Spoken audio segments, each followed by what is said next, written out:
Andi Ciprian Cimpoy, saya mintakan anak kandung saya Cut Laila dengan mas kawinnya 20 ayam emas tunai. Saya terima kata kawin Cut Laila binti Ketua Nusa untuk saya dengan mahar 20 ayam emas tunai.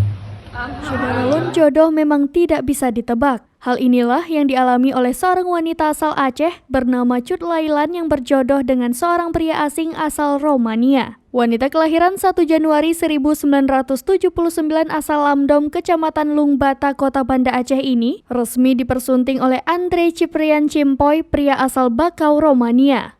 Akad sekaligus resepsi pernikahan keduanya berlangsung di Rumah Eketering Batoh, Kecamatan Lungbata pada Minggu 25 Desember 2022 pukul 9 waktu Indonesia Barat. Acara pernikahan kedua insan ini berlangsung cukup meriah. Kakak Cut Lailan, Cut Rosdiana, kepada serambinews.com pada Minggu 25 Desember 2022 menceritakan bagaimana kisah dan perjuangan cinta adik kandungnya itu.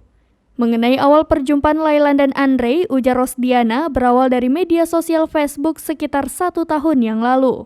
Rosdiana menceritakan sebelum mengenal adik kandungnya, Andre memang sedang mencari-cari orang yang bisa membantunya mempelajari tentang agama Islam. Dari hasil komunikasi itu, keduanya pun sepakat untuk bertemu di Bali pada Januari 2022.